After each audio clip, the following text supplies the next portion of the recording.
আসসালামু আলাইকুম, কেমন আছেন আপনারা সবাই? আলহামদুলিল্লাহ। আপনারা জানেন জাতীয় জীবনে একটা টার্নিং পয়েন্ট এখন চলছে। জামায়াত নিষিদ্ধের আদেশ প্রত্যাহার হচ্ছে। ১.৫ দশক পর প্রকাশ্যে কার্যক্রম চালাচ্ছে জামায়াত। দলটির কার্যালয় এরই মধ্যে খুলে দেওয়া হয়েছে। যদিও রাজনৈতিক কর্মসূচি পালন না করে সামাজিক কার্যক্রমে মনোযোগ দিয়েছে তারা। ৫ই আগস্টের নাটকীয় পরিবর্তনের পর জামায়াত বৈঠক করেছে প্রেসিডেন্ট, প্রধান উপদেষ্টা এবং সেনাপ্রধানের সঙ্গে।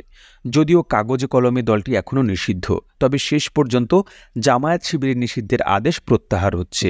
সরকারের একাধিক সূত্র জানিয়েছে ২-১ দিনের মধ্যেই এ ব্যাপারে প্রজ্ঞাপন জারি হতে পারে। নিষিদ্ধের আদেশ এবং নিবন্ধনের বিষয়টি ফয়সালার জন্য জামায়াত এরই মধ্যে শিশির মনিরকে আইনজীবী নিয়োগ দিয়েছে।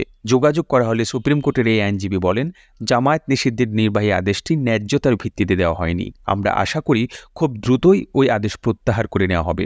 সম্প্রতি গণমাধ্যমের সঙ্গে আলাপকালে জামায়াতের আমির ডাক্তার শফিকুর রহমানও আশা প্রকাশ করেন, দ্রুত জামায়াত শিবির নিষিদ্ধের আদেশ প্রত্যাহার করা হবে। তিনি বলেন, কোটা বিরোধী আন্দোলন থেকে জনগণের দৃষ্টি ফেরাতেই জামায়াতকে নিষিদ্ধ করা হয়েছিল, কিন্তু বাংলাদেশের জনগণ তা প্রত্যাখ্যান করেছে। জামায়াতের সেক্রেটারি জেনারেল মিয়া গোলাম পরোয়ারও এক সংবাদ সম্মেলনে দলটি নিষিদ্ধের আদেশ প্রত্যাহারের আহ্বান জানিয়েছেন। শিক্ষার্থী জনতার আন্দোলনের চূড়ান্ত পর্যায়ে গত ১ আগস্ট জামায়াত ও ছাত্র শিবিরকে নিষিদ্ধ ঘোষণা করে সরকার। সন্ত্রাস বিরোধী আইনের ১৮-১ ধারায় জামায়াত, ছাত্র শিবির সহ তাদের অন্যান্য অঙ্গ সংগঠনকে নিষিদ্ধ করে স্বরাষ্ট্র মন্ত্রণালয় প্রজ্ঞাপন জারি করে। সে সময় জামায়াত তীব্র কোনো প্রতিক্রিয়া দেখায়নি।